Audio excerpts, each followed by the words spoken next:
오늘 함께 나누실 하나님의 말씀은 히브리서 12장 1절부터 13절에 있는 하나님의 말씀입니다. 히브리서 12장 1절부터 13절에 있는 하나님의 말씀을 읽고 그 말씀의 내용을 함께 나누겠습니다.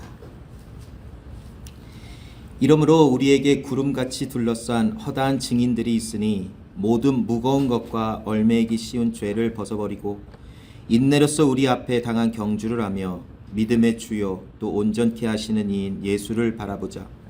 그는 그 앞에 있는 기쁨을 위하여 십자가를 참으사 부끄러움을 개의치 아니하시더니 하나님 보좌 우편에 앉으셨느니라. 너희가 피곤하여 낙심하지 않기 위하여 죄인들이 이같이 자기에게 거역한 일을 참으신 일을 생각하라. 너희가 죄와 싸우되 아직 피 흘리기까지는 대항하지 아니하고 또 아들들에게 권하는 것 같이 너희에게 권면하시는 말씀도 잊었도다. 일러스되 내 아들아 주의 징계하심을 경히 여기지 말며 그에게 꾸지람을 받을 때에 낙심하지 말라.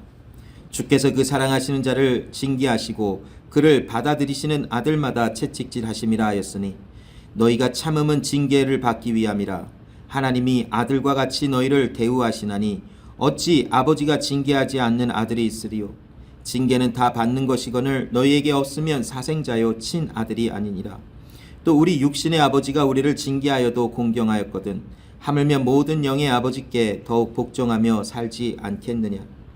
그들은 잠시 자기의 뜻대로 우리를 징계하였거니와 오직 하나님은 우리의 유익을 위하여 그의 거룩하심에 참여하게 하시느니라. 무릇 징계가 당시에는 즐거워 보이지 않고 슬퍼 보이나 후에 그로 말미암아 연단받은 자들은 의와 평강의 열매를 맺느니라. 그러므로 피곤한 손과 연약한 무릎을 일으켜 세우고 너의 발을 위하여 곧은 길을 만들어 저는 다리로 하여금 어그러지지 않고 고침을 받게 하라. 아멘.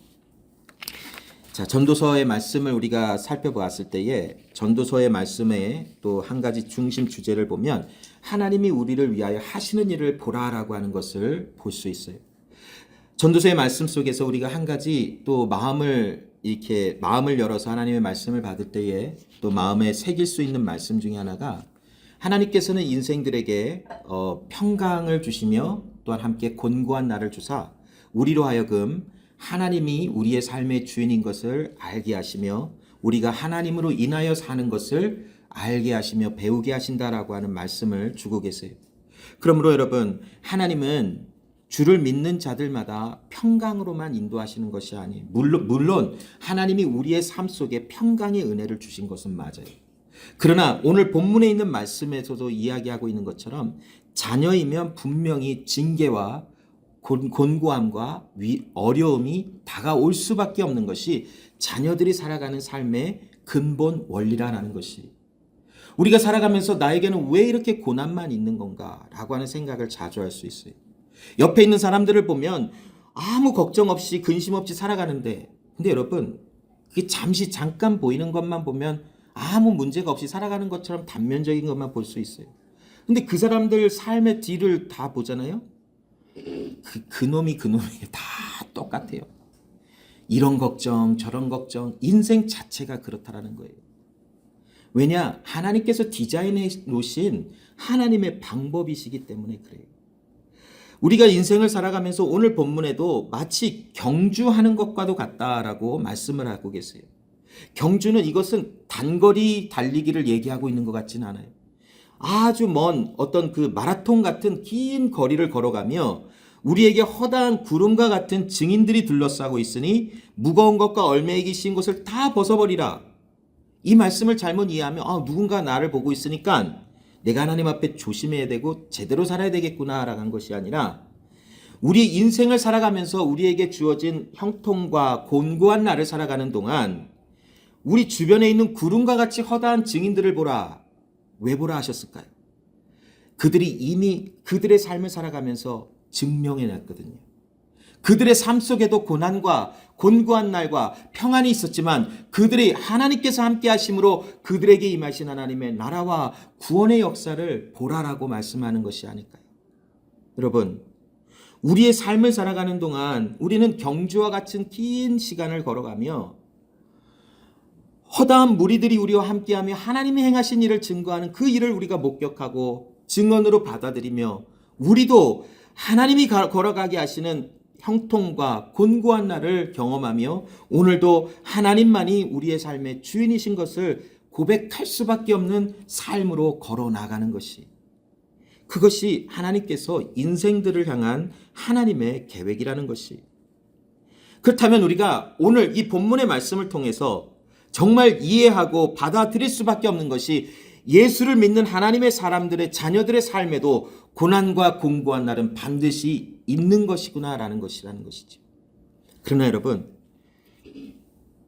고난과 곤고한 날은 그 자체가 유익이 되는 것은 아니에요.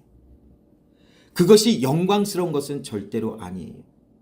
그러나 왜 그것이 영광이 되온다, 또 그것에 하나님의 은혜가 있다라고 성경은 끊임없이 우리에게 가르쳐주고 있냐면, 그 이유는 무엇이냐면 그 고난과 역경 후에 그리스도 예수의 영광이 우리와 함께하고 있기 때문이라는 것이, 고난과 역경과 곤고한 날에 예수 그리스도의 승리하심이 배제가 된다면 우리가 당하는 고난과 역경은 아무 유익이 되지 않아요. 그것은 우리에게 오히려 저주라는 것에서부터 끝나는 것이, 우리의 삶은 그냥 망해버린 거예요. 그냥. 그러나 하나님께서 우리에게 곤고한 날을 허락하셔서 평안과 곤고한 날을 함께 병행하며 우리의 삶이 진행되어지고 마치 경주하는 자가 그곳에서 계속 경주함을 당하는 것 같은 삶을 살아갈 때에 하나님은 우리에게 무엇을 보여주시는가? 그 고난을 통하여 그리스도 예수의 영광을 우리가 배우도록 하시는 은혜를 주셨다라는 거예요. 저는 복음서를 읽으면서 한 가지 참 감사한 일이 있었어요. 무엇이냐면 예수님께서 우리랑 똑같이 아기처럼 태어나셨다라는 거예요. 이게 왜 감사한 건가라고, 뭔 소리 하려고 그러나라고 생각하시는 분이 혹시 있을지도 몰라요. 여러분, 예수님도 우리랑 똑같이 여인의 몸속에서 태어나셨어요. 아무것도 갖지 않고 태어나셨어요. 그럼 우리랑 똑같이 태어나자마자 33살이 되시지 않으셨더라고요. 우리랑 똑같이 하루가 가고 이틀이 가고 한 살, 두 살 돌잔치를 했는지 안 했는지 모르겠어요. 아무튼 예수님도 우리랑 똑같은 시절을 보냈어요. 근데 예수님이 태어난 집안에는 그 가정의 생업이 무엇이었냐면 아버지가 목수였어요. 그렇기 때문에 예수님도 자연스럽게 목수일을 배웠어요. 그래서 예수님이 이렇게 뭔가 예쁘게 그려지고 있는 그림을 보면 에이구라고 하는 말이 나올 수밖에 없어요. 예수님은 그렇게 아름답지 못하셨어요. 항상 더러웠어요. 먼지가 묻고. 여러분, 그 나무 작업해 본 적 있어요? 한번? 얼마나 먼지가 나는지. 여러분, 제가 한번 그 우리 뽀기 어항 만들어주는 거 그 스탠드를 살까 하다가 만들어준다고 했다가 진짜 엄청 후회했어요. 자를 때마다 먼지 나죠. 마스크 안 썼더니 막 재채기 하고 막 콧물 나고 막 그러다 코 풀면 콧밥이 아니라 톱밥이 나오지요. 침 뱉으면 가래에서 톱밥이 나오죠. 얼마나 더러운 줄 알아요? 머리를 감아도 여기 속 안에 막 나뭇가루고 막 섞여 있어요. 이렇게 털어야 되고, 이게 옷 털면 먼지가 수두룩하게 나요. 그게 나무 잠깐 했는데 그래. 근데 예수님은 아침에 일어나면 나무 보러 나가서 나무 자르고, 저녁에 될 때까지 못질하고, 누가 뭐 만들어 달라 그러면 아이고 알겠습니다 하고 만들어줘서 팔고, 그런 일을 했을 거예요. 그런데 이 문서들에 보면 예수님의 육신의 아버지였던 요셉이 조금 일찍 운명했던 것 같아요. 그럼 예수님이 뭐 했겠어요? 가정을 책임지지 않았을까요? 아침에 눈 떠서 두 사람이 했던 거 혼자 하면서 직원을 구하셨는지 안 구하셨는지 그거는 모르겠어요. 근데 예수님은 아침에 일어나서 멜빵 바지를 입으셨는지 어떤 옷을 입고 하셨는지 모르겠지만 아무튼 작업복을 입고 삶의 현장으로 나가서 못질하고 톱질하고 나무로 뭔가를 만들어서 맡겨진 가정을 서포트를 했더라고요.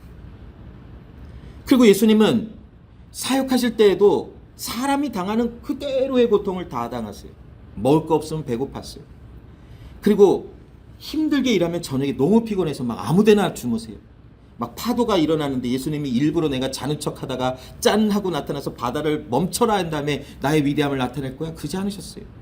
아이고 애들아 내가 너무 피곤하다면서 아마 본인도 모르게 잠이 드실지도 몰라요.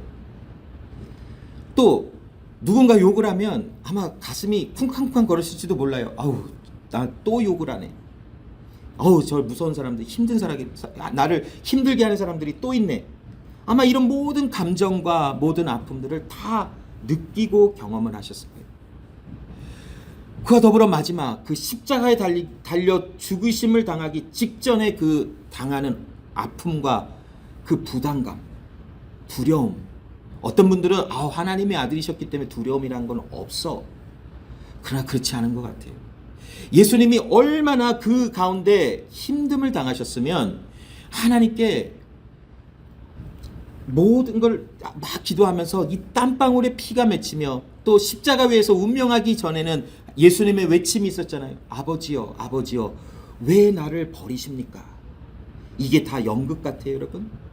모든 게 다 예수님은 하나도 안 아프고 그냥 다 견뎌낼 수 있는데 그냥 사람들 보라고 아버지여, 아버지여, 왜 나를 버리셨습니까? 하고 멋있게 장렬하게 운명하셨을 것 같아요. 그렇잖아요. 버림받았다라고 하는 그 엄청난 무게와 여러분 죄를 깨달았을 때 느끼는 그 압박감을 느껴본 적이 있어요? 다가올 것 같은 수치스러움, 죄로 인하여 나의 부끄러움이 드러날 때의 그런 어려움, 힘듦. 예수님은 전 인류의 하나님의 사람들의 용서받아야 할 모든 죄의 모든 것을 예수님이 지셨다라는 거예요. 그것을 이렇게 고백한 거예요. 아버지여, 왜 나를 버리십니까? 그런데 여러분, 히브리서는 기가 막힌 이야기를 하고 있어요. 예수님이 육신을 입고 이곳에 오셨을 때에 그 고난을 통과하며 하나님께 순종하는 법을 배우셨대요. 놀랍잖아요, 여러분? 하나님의 아들이신데 뭘 배울 게 더 있을까요? 그런데 예수님은 우리를 대표하여 이 세상에 오셔서 우리가 받아야 할, 통과해야 할 모든 삶의 모습을 통과하시며 우리가 준비되어야 할 모든 모습을 직접 경험하시며 나아가셨어요. 그러므로 예수님은 우리의 모든 질고를 아시고 우리의 아픔을 아시고, 왜냐? 본인이 홀로 먼저 그 모든 것을 경험하셨기 때문이라는 것이, 히브리서의 말씀에 예수님의 그 행하신 그 모든 것을 볼 때에 우리가 그 예수님의 마음과 심정을 알 수 있어요. 그것처럼 예수님이 살아가시면서도 그러한 고난과 역경 속에서 무엇을 보았나? 그 죽음과 십자가 너머에 있는 기쁨을 보셨대요. 그게 무슨 기쁨일까요? 하나님 보좌 우편에 앉아 계시는 것에 대한 기쁨이었을까요? 당연히 예수님은 하나님의 보좌 우편에 앉아 계시겠죠. 그러나 예수님이 십자가 너머에, 그 고난 너머에 있는 기쁨을 보셨다라는 게 무엇인가를 가만히 들여다볼 때 한 가지 얻을 수 있는 것은 무엇이냐면, 우리가 회복되어져 우리가 누려야 할 구원의 기쁨을 바라보시며 예수님이 기뻐하셨다는 거예요. 왜 그런 줄 알아요, 여러분? 그게 하나님의 영광이기 때문에 그래요. 하나님의 영광, 영광이라고 하는 단어가 굉장히 추상적인 것 같고, 그게 왜 영광이지라고 하지만, 영광이라고 하는 단어 우리 많이 나눠봤잖아요. 그 영광은 거룩이, 이 세상에 하나님의 거룩이 선포되어져서 알게 되어지는 우리에게 나타난 하나님의 거룩을 우리는 영광이다라고 표현하잖아요. 그럼 그 하나님의 거룩은 뭐예요? 하나님은 거룩하시다. 알죠? 다 알죠, 우리. 근데 뭔 말이에요, 그게? 하나님은 거룩하십니다. 하나님이 그래, 무슨 뜻이냐라고 물어보시면 뭐라 그러실 것 같아요, 여러분? 그냥 거룩하십니다. 뭐 홀리하십니다 이러면 안 돼요. 뭘 것 같아요, 거룩이? 네? 구별됨. 하나님 홀로 한 분이신 하나님이라는 것이에요. 그 외에 우리를 구원하심이 하나님의 영광이 되는 것인가? 이 세상에 우리를 죄에서 구원하실 분이 하나님 한 분뿐이라는 것이에요. 그래서 우리를 구원하시는 그 모든 것을 하나님의 영광이라고 표현하는 것이에요. 예수님은 바로 그 하나님의 영광을 본 거예요. 십자가 죽음 너머에 있는 그 고난과 그 아픔 너머에 있는 그 하나님의 아름다우신 영광, 하나님의 사람들을 그 죄에서 구원하여 하나님의 그 영광 속에 하나님의 자녀로 세우시며 하나님의 기쁨과 거룩하심에 동참하게 하시는 하나님의 그 아름다운 그 영광을 보고 예수님이 참아내신 거예요. 그렇다면 여러분, 우리가 고난을 받을 때에 무엇을 생각해야 하는가라는 거예요. 먼저 오늘 본문에도 자녀이면 당연히 고난을 받는다. 왜 받는가? 고난이 있어야만 하나님이 뭐를 하시는기 때문이라라기 하기보다는 고난을 통해서 우리는 끊임없이 무엇이 이루어지냐면 하나님만이 나의 삶의 주인 되신다라는 것을 배우게 돼요. 하나님의 아들이시며 이 세상에 육신을 입고 오신 예수 그리스도조차 육신 가운데 하나님의 말씀에 순종하는 법을 배우기 위하여 고난을 통과하셨대요. 그 의미는 우리가 신학적인 모든 것을 다 알지 못해도 이것을 알 수 있을 것 같아요. 고난과 역경과 힘듦을 통과할 때 하나님이 주신 믿음은 우리에게 작용이 되어져서 우리로 하여금 내 삶의 주인이 하나님이신 것을 깨닫고 배우게 하시는 하나님의 믿음이라는 것이 있구나라는 것을 우리에게 알게 해주신다라는 거예요. 여러분, 예수님의 성육신 하심을 통해서 100% 하나님이심과 100%의 사람됨에 대한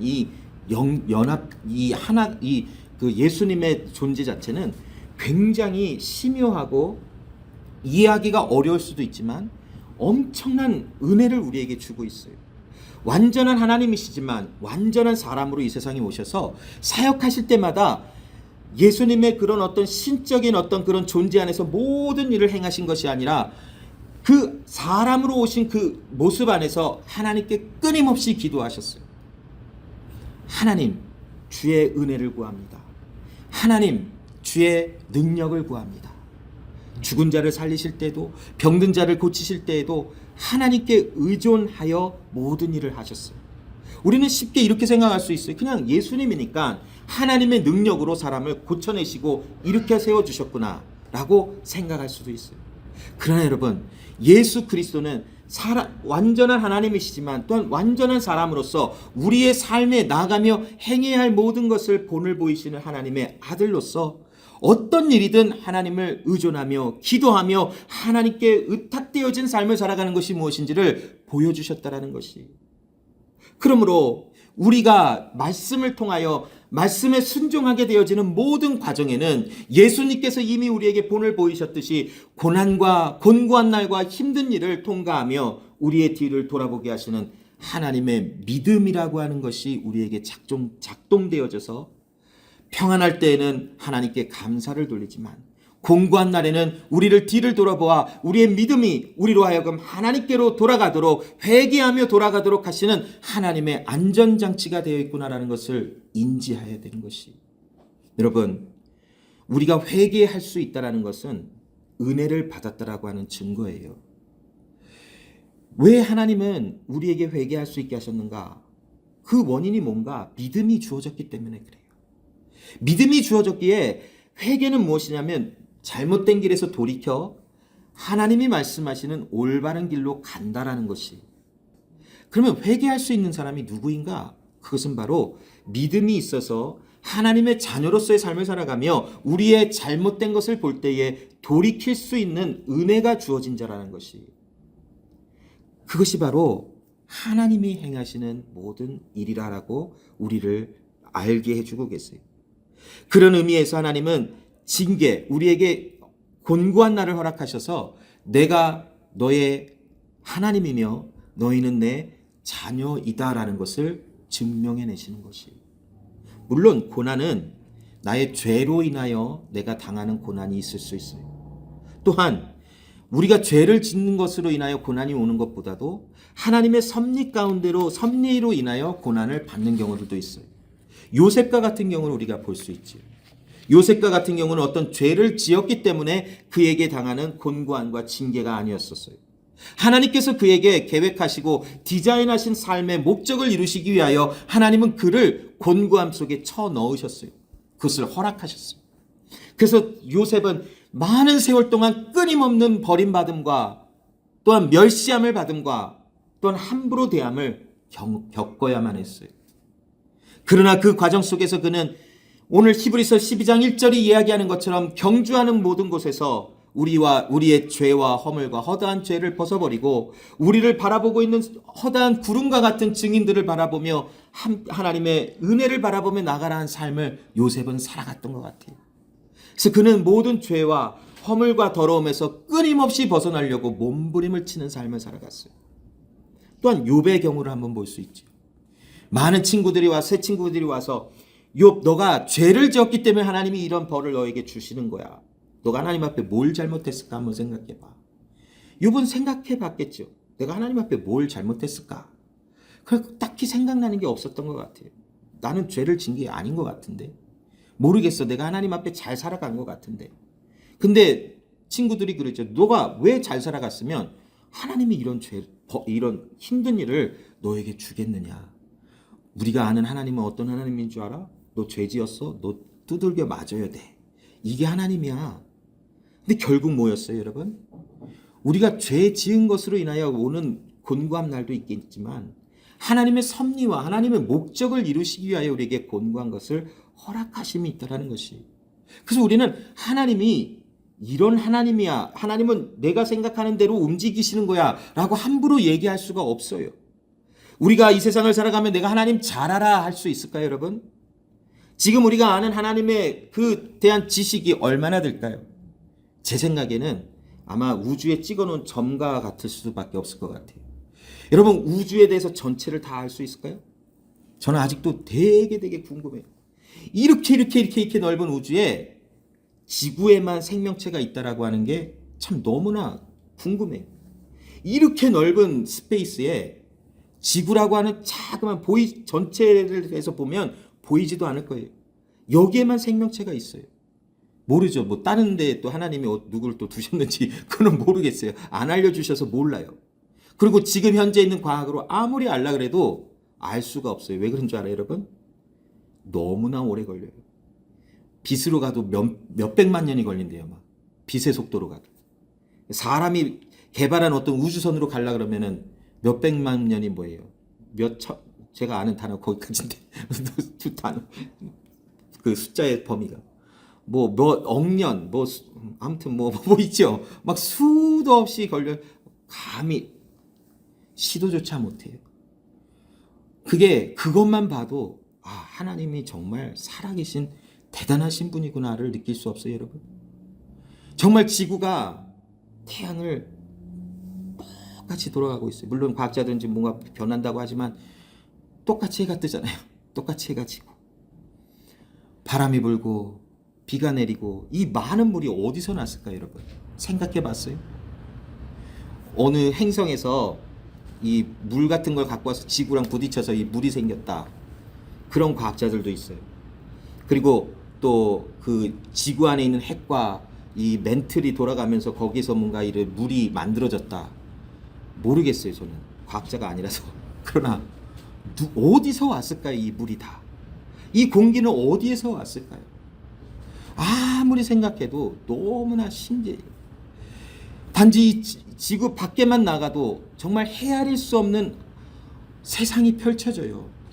이 모든 것을 우리가 알며 하나님에 대해서 알 수 있다 할까요? 저는 불가능하다고 생각해요. 그러나 하나님의 때가 되었을 때 하나님이 이 모든 것을 알려주실 때가 분명히 있겠지요. 우리의 삶을 살아가면서도 우리가 왜 이 고난을 받아야 하는지, 왜 이런 역경을 통과해야 되는지 때로는 다 알지 못해요. 그것이 우리의 죄로 인한 결과인가? 아니면 이것이 우리에게 하나님의 섭리로 임하는 것인가? 물론 대충은 알 수 있다라고 생각할지도 몰라요. 그러나 다 알지 못해요. 그러나 하나님께서 정확하게 알려주신 것이 하나 있잖아요. 그거면 될 것 같아요. 하나님이 인생을 향하여 평강과 곤고한 날을 병행하사 우리로 하여금 하나님이 행하시는 모든 것을 헤아려 알지 못하게 하셨느니라. 여러분, 이게 은혜가 아닌가요, 여러분? 그러면 우리에게 딱 나아갈 방향은 한 가지가 뭔가요, 여러분? 그 모든 일을 행하시는 하나님만을 의지하면 되지 않을까요? 그게 답이라면 정말 인생은 심플한 답이 주어졌다라는 거 감히 얘기할 수 있지 않을까요? 인생은 굉장히 복잡한 것 같아요, 여러분. 근데 사실 복잡해요. 인생은 너무나 힘들어요. 잘 가는 것 같았는데 뭔가 나도 인지하지 못한 게 뒤통수에 붙어 있었어요. 나도 인지하지 못한 게 등에 붙어 있었어요. 보니까 이게 너무나 큰일이에요. 해결하려고 보니까 내 힘으로 할 수 없어요. 그러나 잠시 뒤를 돌아와서 다시 봤더니 언젠가 떨어져 있어요. 이게 뭘까? 정말 이해할 수 없는 게 인생이에요, 여러분. 정말 우악할 수밖에 없는 힘듦이 인생에 나타나요. 여러분, 이게 돌아다니다가 가끔 어디에 클리프톤인가 저기 이렇게 산속길 가면 집이 어마어마하게 한 집이 막 숨어져 있더라고요. 막 앞에 게이트도 있고 막 어디 저기 중국 사람이 사는지 아무튼 뭔가 용도 막 이렇게 담벼락에 막 붙어 있어서 되게 으리으리한 집이다 이렇게 느껴져요. 지나가면서 느끼는 건 와, 이런 집에 사는 사람은 얼마나 행복할까 혹시 생각할 수도 있어요. 그러나 여러분, 한 사람 한 사람의 삶은 다 복잡해요. 다 그게 그거예요. 그냥 큰 집에서 뭐예요? 뭐 스테이크를 먹든지 조그만 집에서 된장찌개를 먹든지 음식은 달라요. 그러나 먹는 건 똑같아요. 싸는 것도 똑같고. 그러므로 여러분, 정말 중요한 건 무엇이냐? 우리가 하나님을 알게 되었다라는 것이 아닐까요? 이렇게 복잡하고 어려운 인생을 하나님이 주신 정답, 하나님의 행하시는 일을 헤아려 알지 못하게 하셨다. 정답이군요. 그래서 나는 하나님만을 의지합니다. 곤고한 날이 다가오면 하나님께 더욱더 돌아가려고 몸부림을 칩니다. 행복하고 평강의 날을 주신다면 그 안에서 마음껏 누리며 하나님 앞에 감사합니다.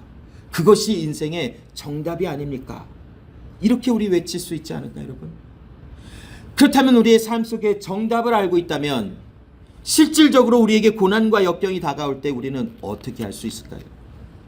잠깐 당하는 고난이 힘들고 어려워요. 그 징계를 받을 때에는 누구나 할 것 없이 슬프고 중압감과 어려움 속에 몸부림을 치며 야, 정말 힘들다, 인생이 어렵다라고 고백할 수밖에 없는 것, 히브리서 오늘 말씀이 고백하고 있는 것처럼 그러한 것이 사실이에요. 그러나 여러분, 그 고난의 끝에는 거룩함과 의의 평강의 열매가 있대요. 여러분, 거룩함의 열매, 이게 또 엄청나게 가슴을 설레게 하잖아요. 내가 하나님의 아들과 같이 변할 날이 있대잖아요. 그때에는 얼마나 휘황찬란하겠어요. 여기 있는 우리 누구도 나의 아름다운 미모를 뽐낼 수 있는 사람은 있을 수도 있겠지만 자랑스럽게 나갈 수 있는 사람이 몇이나 있을까요? 뭐 본인 스스로 나의 미모는 여기서 최고야라고 한다면 할 수는 없겠지만, 그러나 여러분, 이제 때가 될 때에 우리를 아름답게 변화시키시는 하나님의 그 은혜 속에서 우리가 예수 그리스도와 같이 변할 날이 있대요. 여러분, 천사가 우리보다 셀까요, 약할까요? 예? 약하다고요? 한번 천사의 대맛을 한번 받아봐야 올바른 말이 나오지. 천사는 우리보다 훨씬 세요. 영적인 존재이기 때문에 능력도 있어요. 많은 것을 행할 수 있는 게 천사예요. 자, 그러면 마귀를 한번 생각해 볼까요? 마귀는 우리보다 셀까요, 약할까요? 엄청 세요. 엄청나게 세요, 걔네도. 그런데 우리가 기도하잖아요. 사탄아 물러가라. 귀신아 물러가라. 우리가 왜 그렇게 할 수 있어요? 예수 그리스도의 능력 안에 있기 때문에 그래요. 또 히브리서는 그 천사들이 능력 있는 능력자들이지만 우리가 부리는 영이라까지 얘기를 해요. 얼마나 놀라워요, 여러분. 천사는 우리를 돕기 위하여 하나님이 만들어 놓으셨대요. 걔네들은 얼마나 억울할 것 같아요. 자기들은 우리보다 훨씬 힘이 센 존재인데 하나님 때문에 우리를 도와줘야 하는 존재들이 됐어요. 아마 제가 만약에 천사로 태어났다면 좀 약간 억울하지 않았을까요? 자, 그러나 하나님의 섭리 안에서 하나님은 우리의 삶을 이렇게 인도하세요. 그 하나님의 거룩하심 속에 우리를 들어가게 하셔서 그리스도 예수와 같이 아름답게 변화할 날을 만들어 놓으시고, 그때가 되면 그리스도 예수와 함께 왕같은 제사장들로 우리가 살아간대요. 왕같은 제사장을 말씀하셨을 때에는 분명히 어떤 다스리는 존재가 있어요. 우리가 다스려야 할 존재들이 누군지는 잘 모르겠어요. 그게 뭐 천사인지 아니면 다른 하나님이 만들어 놓으신 어떤 피조물들인지 그건 잘 모르겠어요. 그리고 알려주시지 않았기 때문에 알 생각도 없어요. 그러나 분명한 것은 그리스도 예수의 날에 우리를 왕같은 제사장과 같이 만드사 우리를 통치하며 다스리며 또한 하나님의 영광을 나타낼 자들로 우리를 만들어 놓으신다는 것이 약속이잖아요. 이것이 바로 고난 끝에 다가오는 열매라고 할 수 있어요. 예수님은 평생에 그 공생의 삶을 살아가시며 고난과 역경을 당하시며 순종하는 법을 배우시고 십자가에 달려 죽으시는 그 순간에 그 고난 너머에 있는 하나님의 영광, 아름다움, 즉 우리를 하나님의 자녀로 거룩하게 하시는 그 아름다움, 그 하나님의 말로 형용할 수 없는 아름다움을 보심을 통하여 그 십자가를 견디고 모든 것을 하나님의 뜻대로 행하신 예수 그리스도라는 것을 알려주셨습니다. 그러면 오늘 본문에 믿음의 주여 온전케 하시는 이인 예수를 바라보자. 믿음의 주여 온전케 하시는 이는 라고 하는 이 단어는 헬라어로 알케이고스라고 하는 말을 우리가 나눠본 적이 있을 거예요. 선구자, 먼저 간 자라고 하는 것이, 예수 그리스도께서 우리를 위하여 먼저 가셔서 그 모든 일을 행하시며 우리와 연합하여 우리도 그 일을 감당하게 하셨으니 오늘도 우리는 우리의 고난 너머에 있는 그 하나님의 영광을 바라보며 참아야 하는 것이 당연한 것이 아닐까요, 여러분? 매일 아침에 눈을 뜨고 회사 갈 때 여러분은 어떤 마음이세요? 우와 기쁘다 하고 가세요? 어이구 이러고 가세요? 이왕이면 박수를 치며 우와 기쁘다, 일할 수 있는 은혜가 있어서 기쁘다. 회사에서 일이 많아지면 어떻게 해요? 물론 힘들어요. 그러나 우와 이런 일을 할 수 있어서 얼마나 기쁠까? 미쳐서가 아니에요, 여러분. 믿음 때문에 그렇게 할 수 있어요. 가정에서 잠깐 어려운 일을 당했어요. 힘들고 어렵고 고민스러워요. 그러나 어떻게 해요? 그 고난 너머에 있는 하나님의 영광이 우리에게 주어졌다는 것을 믿음으로 보는 것이 당연한 우리의 삶의 본질적인 모습이 아닐까, 여러분. 그래서 오늘 본문의 마지막은 피곤한 손과 연약한 무릎을 일으켜 세우고 너의 발을 위하여 곧은 길을 만들어 저는 다리로 하여금 어그러지지 않고 고침을 받게 하라라고 말씀하고 계세요. 여러분, 이것은 우리에게 그렇게 하라라고 말씀을 하셨지만 그런 능력을 하나님이, 그 능력자이신 하나님이 우리와 함께 하시기에 이런 일은 가능하다라는 것이 복음으로 우리에게 함께 해주셨죠. 믿음으로 우리에게 주셨죠.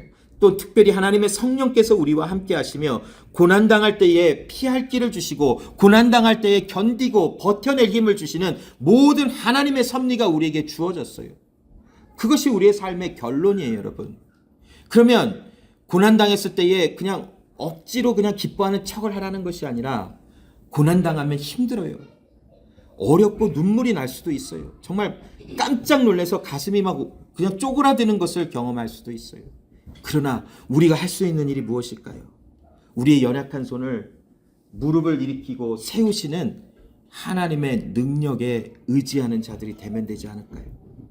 그렇게 길을 열어주셨으면 우리는 그 길을 가면 되는 것이, 물론 당장 해결되지 않을 수도 있어요. 정말 완전 밑바닥까지 내동댕이 친 것 같은 느낌을 받을 수도 있어요. 그러나 하나님의 약속은 변치 아니하시더라고요. 우리를 고아와 같이 버려두시는 하나님이 아니시더라고요. 우리를 끊임없이 케어하시며 우리를 끊임없이 상관하시는 하나님의 은혜가 우리 가운데 있더라고요. 다른 사람이 우리를 볼 때 저 사람의 삶은 끝이 났다라고 하는 지경까지 갔어도 그 밑바닥에서 우리와 함께 하시는 그리스도 예수의 능력, 하나님의 능력을 볼 수 있도록 우리에게 믿음이라는 것을 주셨더라고요. 이것은 하나님의 엄청난 은혜, 이것이에요. 그러므로 여러분, 고린도후서 4장 7절에 우리가 이 보배를 질그릇에 가져 쓰는 이는 능력, 심히 큰 능력은 하나님께 있고 우리에게 있지 아니함을 알려 하려 함이래요. 이 보배를 쉽게 깨질 수 있는 질그릇과 같은 데 두는 이유가 뭘까요? 깨져야 진짜가 있는 것을 알기 때문에 그렇지 않을까요? 질그릇과 같은 우리는 매일 깨져요. 우리가 단단한 우리 제일 단단한 그릇 코렐인가요? 그것도 잘 깨지죠. 그거 엄청 잘 깨져요. 깨지고 뻥 터져서 너무 깜짝 놀라죠. 그럼 뭘로 만들었을까요? 스탱이요? 뭔가 깨지지 않는 뭔가로 만들어 놓으면 잘 안 깨지잖아요. 그걸로 만들어 놓으면 맨날 어디 부딪히고 해도 이 그릇 자체가 훌륭하구나라고 생각하지 않을까요? 그러나 쉽게 깨지는 거 안에 뭔가 귀중한 게 있으면 깨졌을 때 귀중한 게 드러났다.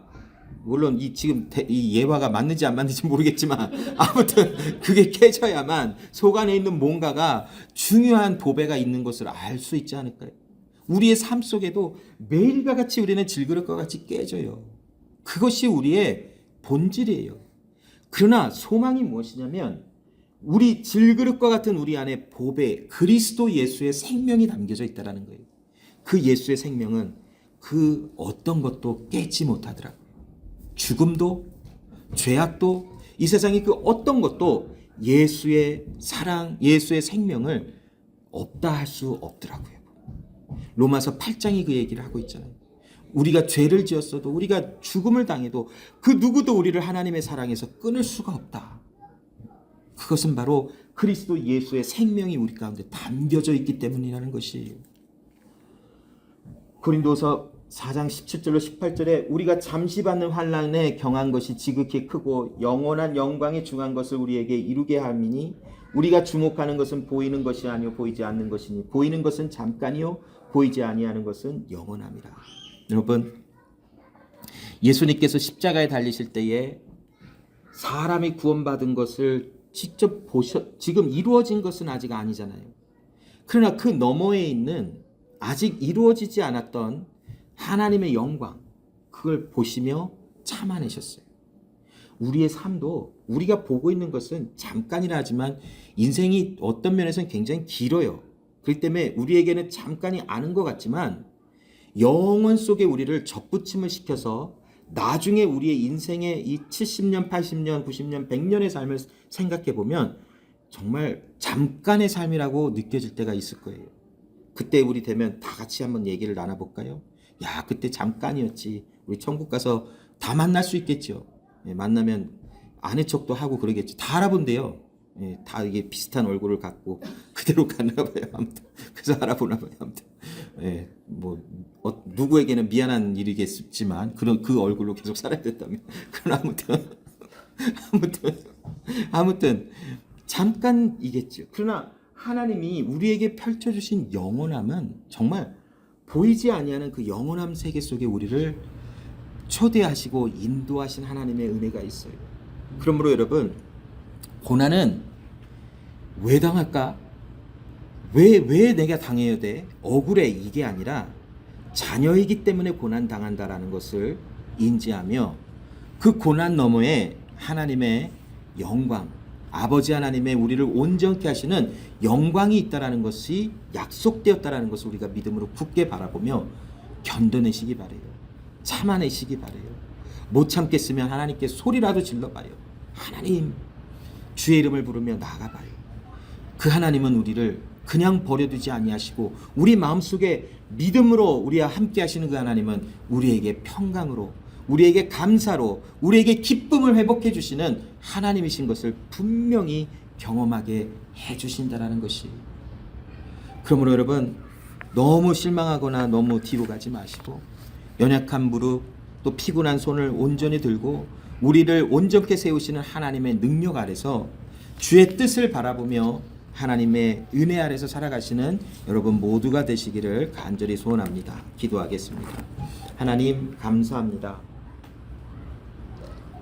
오늘도 그리스도 예수 안에서 우리가 하나님의 사람들인 것을 알게 하시고 특별히 징계와 곤고함과 아픔을 경험하게 하시고 당하게 하시는 그 이유는 우리가 하나님의 자녀임을 알게 하시기 위함이라 하셨으니, 하나님, 우리가 주의 자녀이기에 이 곤고한 날을 당하게 하시고 그러나 그 너머에 있는 하나님의 영광을 보게 하시며 그리스도 예수 안에서 참아내고 견디게 하심을 감사를 드립니다. 하나님, 우리의 인생을 살아가는 모든 순간순간이 이제 이 주신 믿음이 모든 삶의 영역에 나타나게 하여 주사, 곤고함과 아픔 시간을 지나가는 때에도 우리는 주를 바라보며 보배이신 그리스도 예수를 바라보며 주님 앞에 마음을 들이며 나아가게 해주시고, 우리에게 형통함과 평강이 임할 때에도 그리스도 예수 안에서 기쁨과 감사를 올려드리는 우리의 삶이 되게 해주시옵소서. 무엇보다도 하나님, 우리가 하나님의 자녀이기에 오늘도 보이지 아니하는 세계에 우리의 눈을 고정하며 우리를 온전케 하시는 이 예수 그리스도, 우리보다 앞서가신 예수 그리스도를 의지하며 그 주님과 함께 한 사람들인 것을 인지하게 하심을 감사합니다. 그러므로 하나님, 우리가 살아가는 모든 순간순간 하나님의 자녀로서의 삶을 살게 하여 주시고, 하나님의 자녀로서 이제는 또한 때로 참고 인내하며 견디어내며 살아가는 법을 날마다 배워갈 수 있도록 하나님 역사하여 주시옵소서. 감사드리며 예수님의 이름으로 기도합니다. 아멘.